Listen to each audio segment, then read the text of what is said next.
J'espère que vous allez bien. Merci à tous pour votre accueil. Merci, pasteur, pour l'invitation. Alors, comme l'a dit le pasteur, du coup, je viens de Clermont-Ferrand. J'ai 27 ans.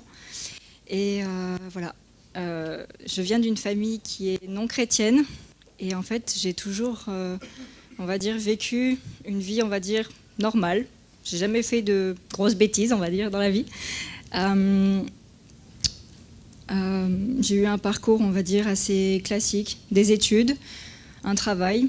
Voilà, j'ai changé plusieurs fois, on va dire, d'études, en passant par l'esthétique, la coiffure, jusqu'à monter mon entreprise en montage vidéo. Donc du coup, je suis également monteuse vidéo, mais à la fois créatrice de contenu sur les réseaux sociaux, où vraiment, maintenant, ça fait partie de ma mission de parler du Seigneur justement sur les réseaux.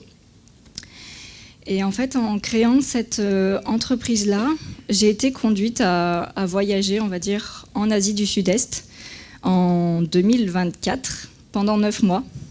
Donc j'ai eu l'occasion de découvrir plusieurs pays, l'Indonésie, la Malaisie, Singapour et la Thaïlande.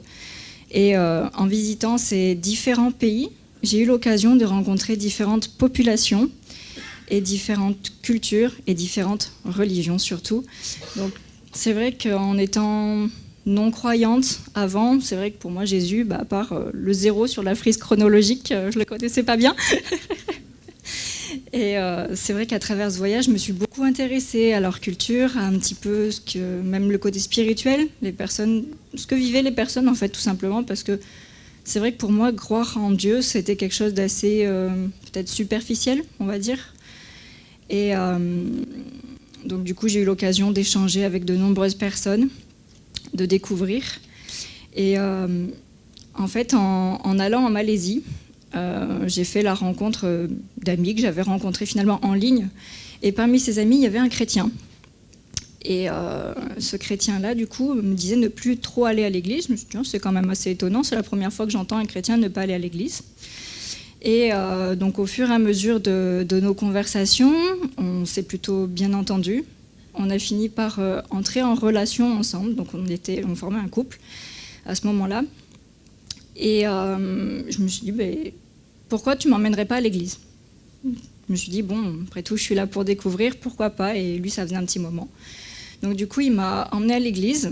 Et en fait, c'est là qu'il s'est passé quand même quelque chose d'assez particulier pour moi. Déjà, ce qui m'a fait beaucoup rire, c'est que cette église se trouve sur le toit d'un centre commercial. J'ai dit ça, c'est quand même surprenant. Moi qui étais habituée aux églises, on va dire, traditionnelles, catholiques, je me suis dit, c'est quand même marrant. Je rentre dans cette pièce, je me dis, waouh, on dirait une salle de concert. Donc un petit peu comme ici, finalement. Et je me suis dit, c'est peu commun, mais je me suis dit, pourquoi pas. Donc la louange commence. Et tout d'un coup, je me mets à pleurer. Je me dis, c'est quand même bizarre, qu'est-ce qui m'arrive ? Donc je laisse la louange se terminer, le message qui passe donc en anglais. Bien sûr, je vous précise que tout ça est en anglais, donc je ne comprenais rien du tout. Et donc à la fin du culte, je pose la question du coup à mon copain à ce moment-là, lui dire, voilà, pendant l'échange, je me suis mise à pleurer, qu'est-ce qui se passe ? Il me dit, c'est le Saint-Esprit. D'accord. Saint-Esprit, c'est quoi ? Donc, il m'explique, on va dire rapidement en anglais. Pareil, très très flou pour moi, avec zéro notion forcément, on va dire, chrétienne. Et en anglais, c'était encore plus complexe pour moi. Du coup, j'ai commencé à faire des petites recherches, on va dire, de mon côté.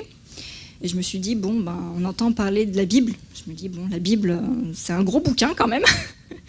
Et je me suis dit, moi qui ne suis pas très lecture, je vais commencer à l'écouter en audio, par simple curiosité. Vraiment, de base, c'était par curiosité, pour comprendre un petit peu la foi de mon copain, savoir ce qu'il vit, et l'encourager, en fait, dans tout ça. Et donc, c'est vrai que le matin, du coup, je me préparais, et j'avais mes écouteurs, j'écoutais la Bible, donc j'ai commencé par Genèse. Je ne comprenais pas trop. Et au fur et à mesure, en fait, je le faisais occasionnellement, et au fur et à mesure, j'ai fini par le faire quotidiennement. Et je me suis dit, après tout, si on est amené à poursuivre cette relation plus loin, moi j'ai envie de l'encourager dans sa foi quand même. Et en fait, juste avant mon départ pour rentrer en France, on est là justement à un culte spécial, c'était le 1er décembre 2024. Et donc à ce culte, s'est passé quelque chose d'assez particulier.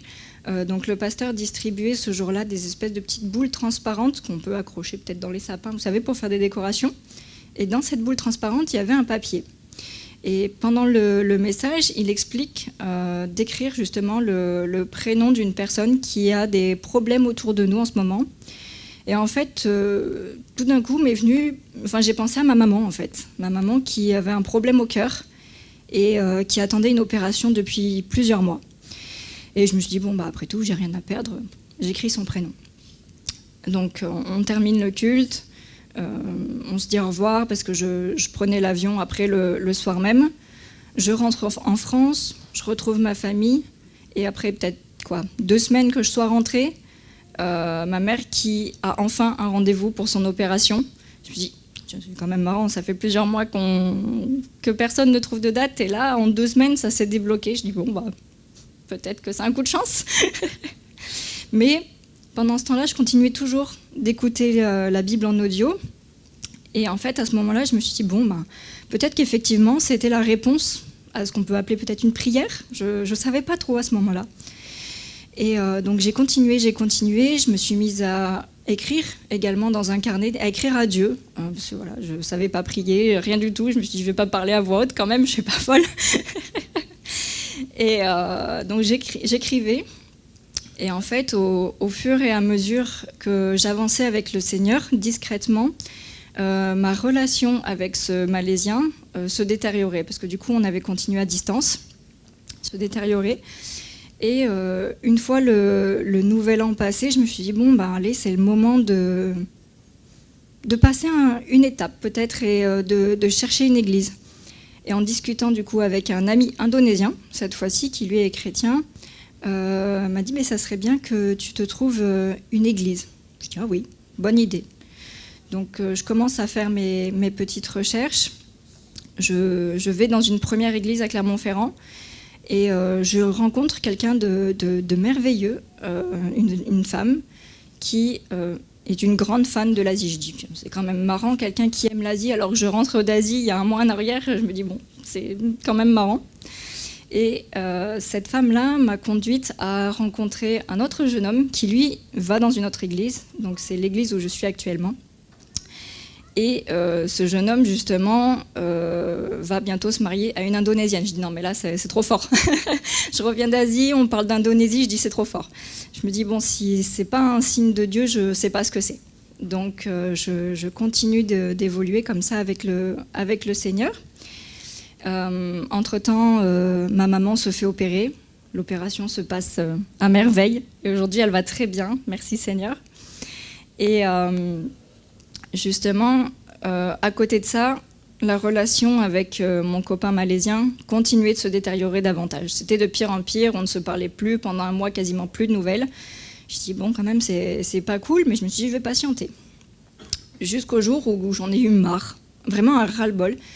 Et au fur et à mesure, j'ai commencé à parler un peu plus au Seigneur dans ma tête et un petit peu à voix haute. Mais un jour, j'ai crié à Dieu. J'ai dit, mais Seigneur, c'est pas possible ce genre de situation. Comment on peut faire ça? Je dis, c'est simple, Seigneur, si c'est pas quelqu'un que tu veux pour moi dans ma vie, que tu le retires en fait de ma vie. Et je lui ai dit, je me consacrerai à toi, Seigneur. Vraiment, je veux personne d'autre, donc tu n'as pas prévu la personne pour moi. Le lendemain matin, c'était terminé. J'ai reçu un message me disant que voilà, la relation s'arrêtait là. Je dis, là, j'ai clairement compris le message. Hein.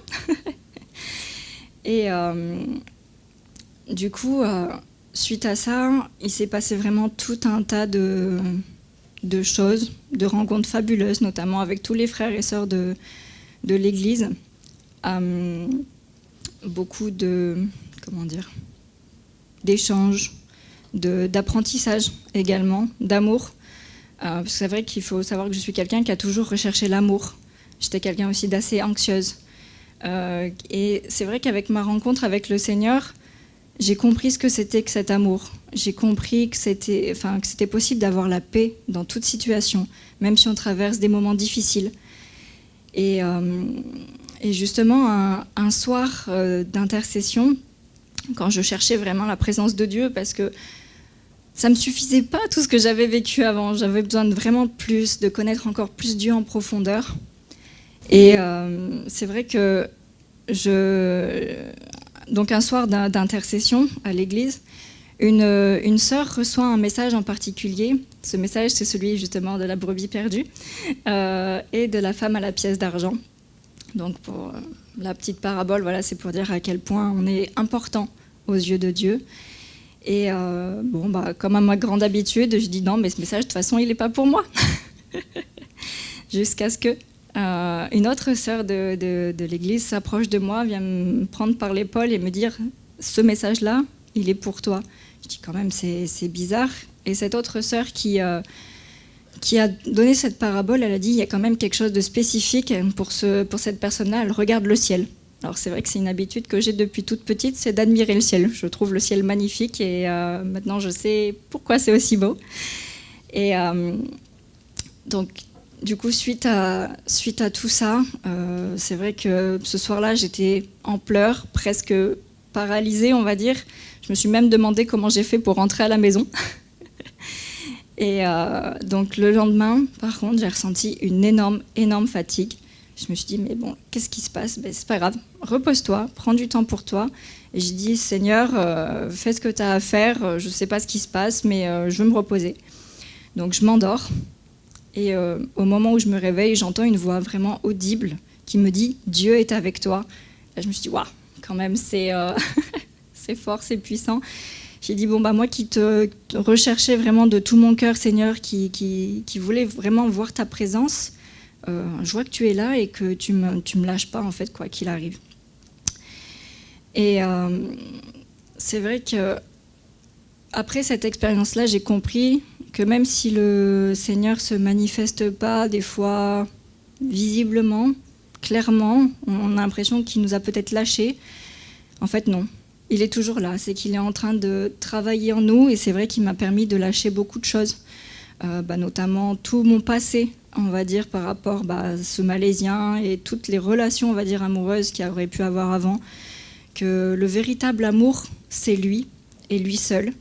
Et justement, en parlant de cet amour-là, dans notre église, on a des parcours de formation, un petit peu comme vous avez avec les parcours alpha. Nous, c'est d'autres types de formations. Et on a ce qu'on appelle l'université de la vie. Et en fait, dans cette université de la vie, on a un week-end qu'on appelle le week-end de rencontre, qui permet justement de faire cette rencontre-là avec Jésus. Et en fait, j'avais eu à cœur, pour la première fois de ma vie, de jeûner pendant 3 jours. Alors moi qui aime manger, c'était un peu compliqué au début. Et forcément, je me suis dit, ok, je le tente, je verrai bien ce qui se passe. Et à ce moment-là, je méditais beaucoup par rapport à l'amour de Dieu et aussi par rapport au don du Saint-Esprit, parce que c'était quelque chose d'assez spécifique. Je me suis dit, c'est un peu bizarre tout ça. Et donc, premier jour, je jeûne, rien. Deuxième jour, je jeûne, rien. Troisième jour, je jeûne, rien. Je me suis dit, bon, qu'est-ce qui se passe ? C'est en fait à la fin du 3e jour, pendant un moment justement de louange, d'adoration, seule chez moi, assise sur mon canapé, où là, je reçois l'amour du Père qui vient dans mon cœur, qui me remplit, qui me comble et qui même déborde. Et je me suis dit, mais c'est possible un tel amour, et je sais que c'était qu'une infime partie de son amour, tellement il est grand, tellement il est infini, tellement il a de l'amour pour tous ses enfants, pour tous ici, toute personne ici présente, pour toute personne dans le monde entier. Il a de l'amour pour nous tous. Et suite à cette formation-là, où j'étais suivie justement par un guide, qui était justement mon fiancé, mais à ce moment-là, on était juste amis. Et donc, à la suite de cette formation, j'ai continué de grandir avec le Seigneur. Et il s'est passé tout un tas de choses vraiment merveilleuses, jusqu'à aller justement au baptême. Parce que j'avais senti au mois justement, au Nouvel An, je me suis dit... il va se passer quelque chose au mois de mai-juin, quelque chose comme ça. Je me suis dit, quelque chose d'important, vraiment important. Pas quelque chose de dramatique, mais quelque chose d'important. Et quand on m'a annoncé les dates du baptême, qui étaient donc... non, j'ai dit mai-juin, non, c'est plutôt juin-juillet, qui étaient plutôt... Donc les baptêmes le 29 juin. Et là, je me suis dit, ah, c'est bon, j'ai compris. En fait, c'est le Seigneur qui m'appelait à me faire baptiser, à vraiment donner ma vie. Et en fait, à partir de ce moment-là, dans les eaux du baptême, j'ai compris que ça y est, l'ancienne moi était partie, que c'était vraiment le Seigneur qui vivait en moi et qu'il avait prévu quelque chose de beaucoup plus grand, que ce que j'avais toujours vécu. C'est vrai que parfois on pense que dans la vie on a des vies, on va dire, simples, faciles à vivre, qu'on n'a aucun problème. On se dit, tout roule, pourquoi j'aurais besoin de Dieu dans ma vie ? Mais en fait, on a tous besoin de Dieu parce qu'il est d'une part notre Père, il est là pour nous aider, pour nous soutenir et pour nous élever, jamais pour nous rabaisser. C'est vrai que des fois, on pourrait s'en prendre à Dieu pour tous les problèmes parce que, par exemple, le problème de cœur de ma maman, j'aurais pu m'en prendre à Dieu. Mon papa aussi, qui a beaucoup de problèmes de santé, et ma sœur, parce que j'ai une grande sœur qui est handicapée. Mais en fait, malgré tout ça, il faut bien comprendre que c'est pas lui qui crée tous ces problèmes-là, mais qu'au contraire, il est là pour les résoudre, pour nous élever, pour nous guérir et pour nous aimer de tout son cœur. Et cet amour-là est infini. Voilà, donc je souhaite vraiment à chacun d'entre vous, pour ceux qui ne connaissent peut-être pas encore Dieu et qui le cherchent, que vous puissiez faire un jour cette rencontre-là.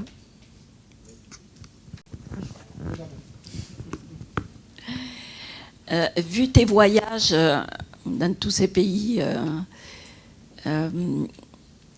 c'est évident que tu étais en recherche spirituelle, mais est-ce que tu n'as pas été attiré dans un premier temps par les religions de ces pays-là ? Alors, effectivement, on pourrait croire que j'étais à la recherche spirituelle. C'était plus de la curiosité, finalement. Et en fait, dans tout ce qu'on me racontait, pour moi, ça me parlait pas du tout. Je trouvais que c'était des fois des choses un peu bizarres. Je me suis dit, non, je sais pas. Moi, ça m'attirait pas. Donc, non, je n'y suis pas allée, du coup. Mais quand tu te rapprochais à Dieu, comment la famille a réagi ? Alors, au début, ça m'a un peu surpris, forcément, parce que venant d'une famille non chrétienne, non croyante, il y a eu quelques questions, mais finalement, ça s'est très bien passé. Je pense que vraiment le Seigneur a agi dans ma famille également pour peut-être, je sais pas, les apaiser par rapport à tout ça. Des fois, j'essaye de développer un petit peu, de leur parler de Dieu. Ça passe pas encore, mais c'est pas grave. Au moins, ça n'empêche pas de vivre sa foi quand même. D'autres questions ? Les jeunes, peut-être vous avez des questions ?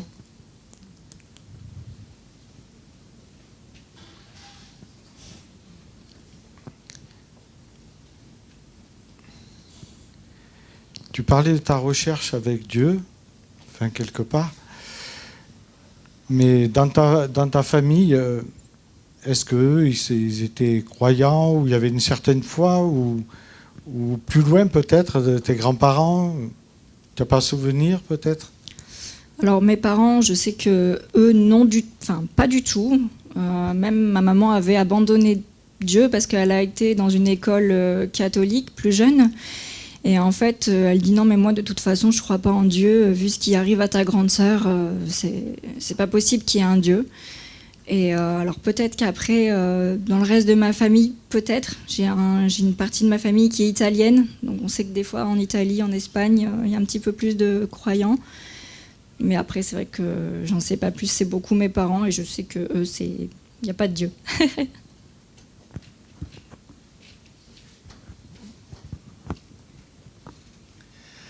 J'ai une belle-fille qui a rencontré Dieu en Angleterre, donc loin de sa famille, loin de son cadre de vie habituel.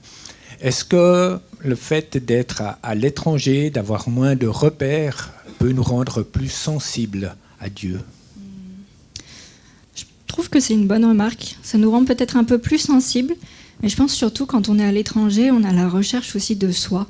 On essaye d'en savoir un peu plus sur nous-mêmes. Ça nous permet vraiment de rentrer en rétrospection et d'apprendre à se débrouiller seul. Et c'est vrai qu'effectivement, en fonction des expériences qu'on vit, le Seigneur en profite, très certainement. De toute façon, c'est lui qui conduit toute chose. Mais c'est vrai qu'on y est peut-être plus à l'écoute. Comme on se cherche intérieurement, je pense qu'effectivement, on est un peu plus réceptif à Dieu à ce moment-là. Bonjour.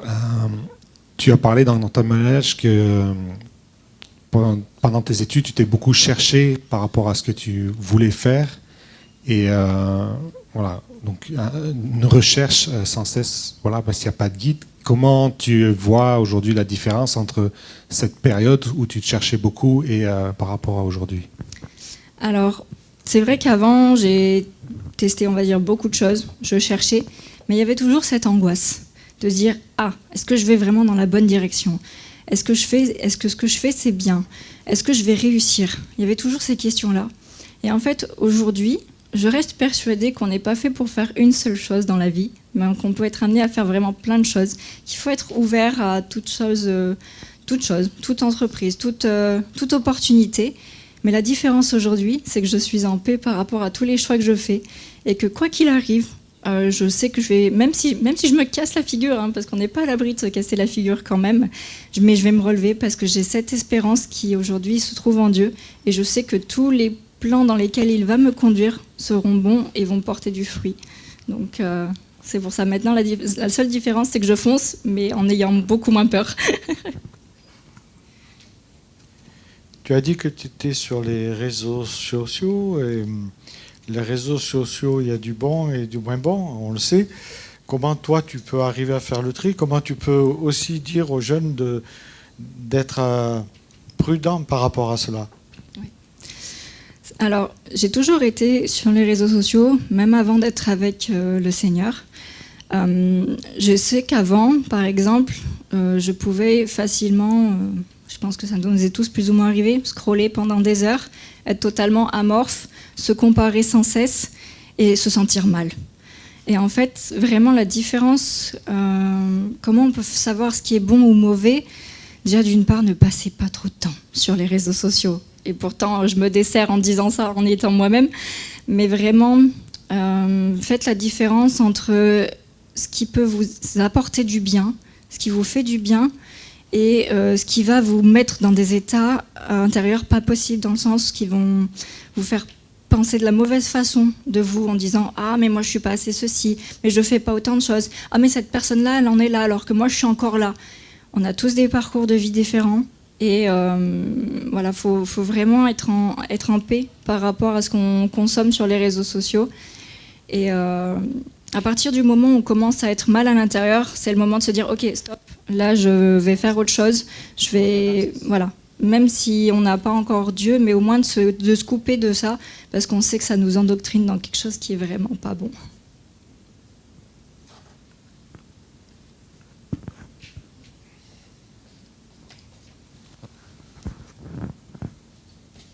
Alors moi j'aurais deux petites questions. La première, il m'a semblé dans ton témoignage, déjà merci pour ton témoignage. Et la première question, c'est la date de ta conversion à peu près, parce qu'il me semble que c'est très récent. Oui. C'était quand ? Alors, donc, le Seigneur m'a touchée quand j'étais en Malaisie, donc en novembre 2024. Je suis rentrée à l'église à peu près en mars 2025. C'est là où vraiment j'ai donné ma vie au Seigneur, que je l'ai accepté. Et donc j'ai été baptisée le 29 juin 2025. Et aujourd'hui, je suis ici. Ok. C'est extrêmement récent. En fait, ce qui est impressionnant, je trouve, vu de l'extérieur, on voit que vraiment le Seigneur a travaillé aussi en toi, parce qu'il y a beaucoup d'assises dans ton témoignage. Et donc merci, parce que c'est hyper encourageant. Et ma deuxième question, c'est comment tu fais aujourd'hui, puisque ton métier, tu crées toujours des contenus, qu'est-ce que tu as décidé de faire depuis cette conversion pour faire évoluer justement ces contenus? Comment tu te positionnes par rapport à ça? Okay. C'est une super question, ça. Comme je disais, j'ai toujours créer du contenu, mais mon but c'était d'inspirer. En fait, j'ai toujours eu cette envie d'inspirer, d'aider les gens et d'apporter du positif quoi qu'il arrive. Et en fait, aujourd'hui, je sais que je suis équipée pour apporter cette positivité-là, cet amour-là, parce que ça vient de Dieu. Et c'est vraiment différent, parce que c'est vrai qu'on va avoir tous les côtés positifs, des fois des réseaux sociaux un peu motivants, mais on sait que c'est éphémère. Et que là, je sais que maintenant, ce que je dis à travers les réseaux sociaux, ça va avoir de l'impact, parce que c'est pas ma parole, mais c'est celle de Dieu.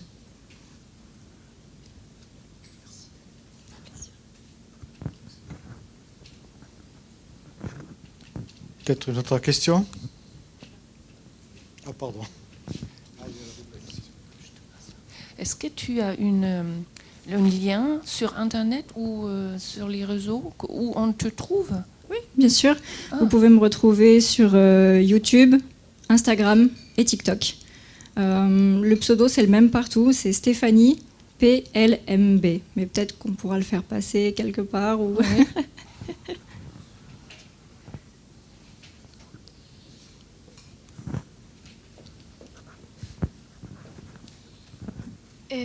C'était juste comme question, comme tu disais que ta mère, elle avait rejeté la foi chrétienne parce que à cause de ce qui s'est passé avec ta sœur. Mais donc du coup, est-ce que avant, du coup, t'entendais parler de Jésus ou de la foi chrétienne en mal, justement à cause de ça, ou c'était beaucoup plus neutre? Non, c'était beaucoup plus neutre. C'est vrai qu'il y avait eu ce petit blocage par rapport à Dieu en disant bon bah voilà, il m'arrive tel malheur. Alors pourquoi il y aurait un Dieu? S'il y aurait Dieu, il n'y aurait pas autant de malheurs. C'est vrai que c'est la question qu'on est nombreux à se poser quand même. Aujourd'hui, on peut quand même apporter des réponses à ça. Mais c'est vrai que c'était quand même relativement neutre. On a toujours, dans ma famille, accepté les croyances de tous, de n'importe quel pays, de n'importe quelle origine. Et voilà, du coup, on était quand même assez ouvert d'esprit, si on peut dire ça comme ça. Parce que j'ai une amie qui a ses parents qui, à cause de ce qui s'était passé avec leurs propres parents, bah, du coup, ils refusent totalement la foi chrétienne. D'accord. Ouais. Après, c'est vrai que des fois, les parents, c'est pas toujours évident. Moi, je dis, il faut pas forcer. Que ton ami vive sa foi, quand même, bien sûr. Qu'elle prie pour ses parents, pour que le Seigneur vienne les toucher également. Et même le meilleur conseil que je pourrais donner quand c'est comme ça, quand on ne peut pas parler de Dieu, de Jésus, c'est de le refléter, de vraiment agir à son image, d'être bon, d'aider, d'apporter du réconfort, de l'encouragement. Je pense que c'est même le meilleur témoignage qu'on peut apporter dans la vie de tous les jours quand on est dans un lieu où on ne peut pas parler de Dieu.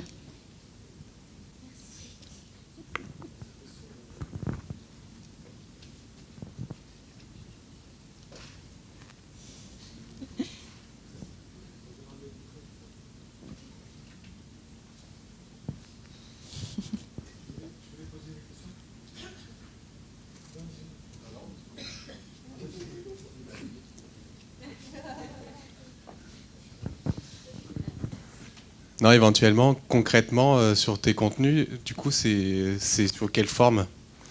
Enfin, tu as peut-être déjà répondu, mais avec un peu plus de détails. Non, bien sûr, il n'y a pas de souci. Alors, je fais beaucoup, on va dire, du format court en général. Le but, ça va être, j'aime bien dire, on va dire, démystifier Dieu. Parce que Dieu, parfois, on le voit éloigné, alors qu'en fait, non, il est proche. Il est très proche de nous. Et voilà, mon but, c'est vraiment de simplifier la parole de Dieu pour qu'elle soit compréhensible de tous.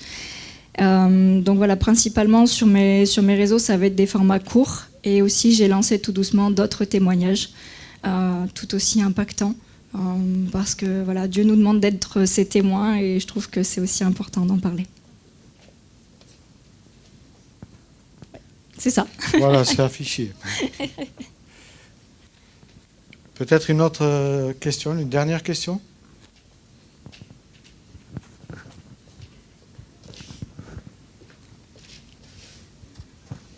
Merci Stéphanie pour ce témoignage. Moi, j'aimerais que tu puisses nous dire, parce que tu es finalement une jeune convertie, qu'est-ce qu'on pourrait faire pour toi, pour te porter justement, et comment c'est que le début, même tout le parcours d'un chrétien peut être perturbé, et le malin, c'est là où on peut nous toucher. Qu'est-ce qu'on peut nous faire pour toi, qui pourrait t'apporter et te soutenir dans cette mission? Je dirais déjà la prière. C'est quelque chose qui peut bouleverser les choses. Après, peut-être, voilà, si vous voyez mes vidéos passer, les partager un maximum pour que d'autres personnes puissent se sentir concernées. Et peut-être aussi, moi je trouve que ça aide à élever aussi des frères et sœurs qui peuvent peut-être être perdus, dont la foi est abaissée. Mais après, surtout, ce que j'ai envie de dire, c'est de, quoi qu'il arrive, de ne pas se laisser avoir par le malin, parce qu'il n'est pas si fort que ça. C'est surtout ça. Après, concrètement, ouais, du soutien en général. Je pense qu'on est tous une grande famille, on appartient tous au même corps, donc je dirais du soutien, et voilà, tout simplement. Je vois que les tatouages... Est-ce que les tatouages s'expriment quelque chose? Alors, avant, on va dire qu'ils exprimaient quelque chose. Aujourd'hui, ils n'expriment plus rien. Ça fait partie de moi parce que je ne peux pas les enlever. Enfin, ça serait assez douloureux. Mais voilà, aujourd'hui, ils sont juste là. Mais à l'époque, ça avait une signification. Un petit peu, on va dire, des transformations esthétiques. Toujours, oui. En fait, un petit peu dans cette recherche, encore une fois, de moi. Et maintenant, je comprends que je n'ai pas besoin de ça pour être qui je suis. Voilà, je pense qu'on va avoir un chant. Et ensuite, si vous voulez